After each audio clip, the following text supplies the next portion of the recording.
नमस्कार, SBT news में आपका स्वागत है। पेश है 16 जनवरी सोमवार दोपहर 1:15 राजस्थान की 12 बड़ी खबरें। सबसे पहले एक नजर डालते हैं आज की हेडलाइंस पर। राजस्थान हाईकोर्ट को 9 और जज मिले, न्यायिक प्रक्रिया में तेजी की उम्मीद। खरल कला पहुंचे राहुल, सिक्योरिटी के चलते बदला यात्रा का मार्ग। राजस्थान, दिल्ली व यूपी में सर्दी का येलो अलर्ट जारी। दिल्ली विधानसभा का शीतकालीन सत्र आज से और भाजपा में 4 नेताओं की घर वापसी लगभग तय। और अब खबरें विस्तार से। राजस्थान उच्च न्यायालय को 9 और जज मिल गए हैं। सोमवार को नवनियुक्त सभी 9 जजों ने शपथ ग्रहण किया। हाईकोर्ट की मुख्य पीठ जोधपुर में आयोजित समारोह में मुख्य न्यायाधीश पंकज मित्तल ने नवनियुक्त 9 अतिरिक्त न्यायाधीशों को शपथ दिलाई। राजस्थान उच्च न्यायालय में कुल 50 जजों के पदों में से इन 9 न्यायाधीशों की नियुक्ति के बाद सीजे सहित कुल 35 पद भर चुके हैं। 9 न्यायाधीशों के मिलने के बाद न्यायिक प्रक्रिया में तेजी आने की उम्मीद है। पंजाब में राहुल गांधी की 5वें दिन की भारत जोड़ो यात्रा जालंधर में चल रही है। इसकी शुरुआत जालंधर के काला बकरा के पास अवतार एजेंसी से हुई। आज की यात्रा का पहला पड़ाव पूरा हो चुका है। 10:30 बजे राहुल खरल कला पहुंच गए। अब 3 बजे तक यात्रा टांडा के लिए रवाना होगी। आज राहुल गांधी अपने समर्थकों के साथ 2 पड़ाव में करीब 23 किलोमीटर का सफर तय करेंगे। दिल्ली एनसीआर समेत उत्तर भारत के राज्यों में भीषण सर्दी हो रही है। सोमवार सुबह दिल्ली का पारा 1.4 डिग्री सेल्सियस पहुंच गया, जो इस साल का सबसे कम तापमान है। मौसम विभाग ने सर्दी के चलते दिल्ली, यूपी, राजस्थान में येलो अलर्ट जारी किया है। पहाड़ों पर हो रही बर्फबारी के चलते राजस्थान के 5 शहरों में पारा लुढ़क कर माइनस में पहुंच गया है। उधर मौसम विभाग ने कश्मीर के 12 जिलों में बर्फीले तूफान का अलर्ट जारी किया है।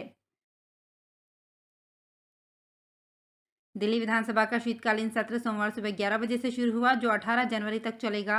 पिछले कुछ दिनों से बीजेपी और आप के बीच आरोप प्रत्यारोप का दौर चल रहा है। मौजूदा सत्र हंगामेदार हो सकता है। इस सत्र में प्रश्नकाल भी नहीं होगा। इसे लेकर भी विपक्ष सरकार को घेर सकता है। आज सबसे पहले सदस्य नियम 280 के तहत मुद्दे उठाए जाएंगे। भाजपा में फिर से एंट्री के लिए जो नेता कोशिशों में हैं, फिलहाल उनमें से 4 नेताओं की एंट्री होना तय हो गया है। जल्द ही पार्टी के स्तर पर इसकी घोषणा कर दी जाएगी। सूत्रों के अनुसार ये घोषणा इसी महीने में हो जाएगी। इस संबंध में केंद्रीय मंत्री अर्जुन राम मेघवाल की अध्यक्षता में एक कमेटी भी भाजपा ने गठित कर रखी है। हाल ही में उनके बीकानेर में प्रवास के दौरान प्रदेशाध्यक्ष डॉक्टर सतीश पूनिया भी वहीं थे। इस दौरान उनसे पार्टी में वापसी चाह रहे एक वरिष्ठ नेता ने मुलाकात भी की थी।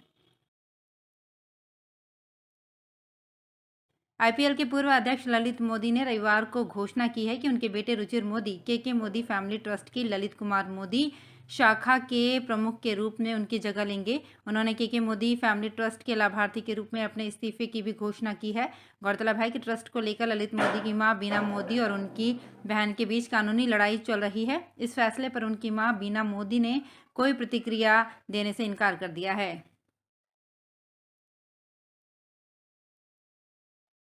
बॉलीवुड की ड्रीम गर्ल यानी कि हेमा मालिनी एक बार फिर से चर्चा में आ गई हैं। दरअसल एक्ट्रेस 14 जनवरी को वृंदावन पहुंची थी। यहां उन्होंने राधा रमन मंदिर में भगवान के दर्शन किए। इस दौरान उनका एकदम अलग अंदाज देखने को मिला। वो कृष्ण भक्ति में इतना लीन हो गई कि मंदिर में भजन गाने लगी, जिसका एक वीडियो सामने आया है। उन्होंने हरे कृष्णा कृष्ण कृष्ण हरे हरे भजन गाया। हेमा मालिनी को भजन गाते देख वहां मौजूद भक्त भी उनके साथ गाने लगे।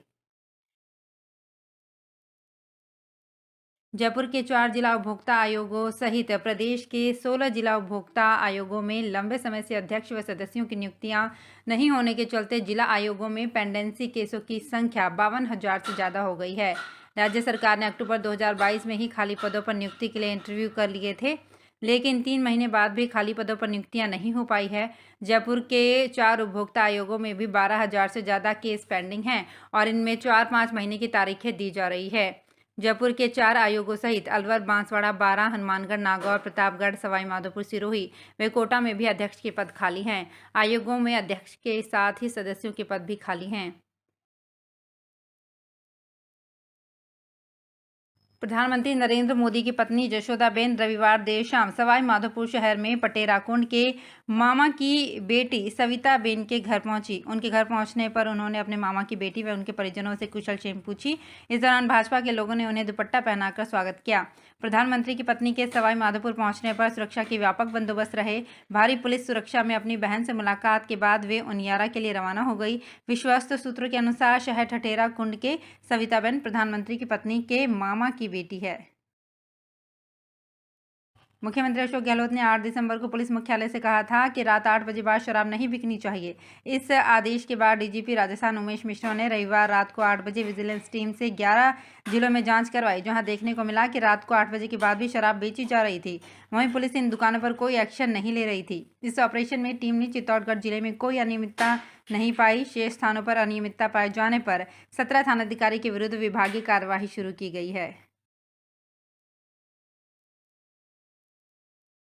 फर्जी कंपनी बनाकर निवेशकों से करोड़ों रुपए की ठगी करने के मामले में कोटा की एसआईटी की टीम ने 3 आरोपियों को गिरफ्तार किया है।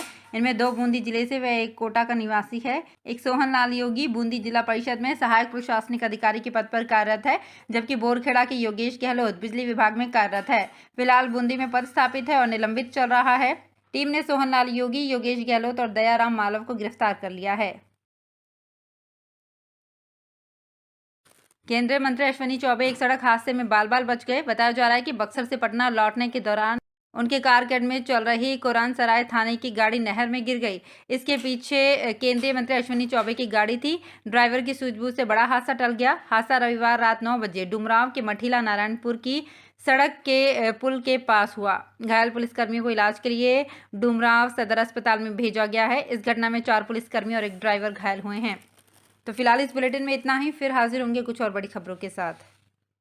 अगर आप भी अपने आसपास की छोटी बड़ी और महत्वपूर्ण खबरों से अपडेट रहना चाहते हैं तो सब्सक्राइब कीजिए हमारे चैनल एसपीटी न्यूज को और प्रेस कीजिए बेल आइकन पर।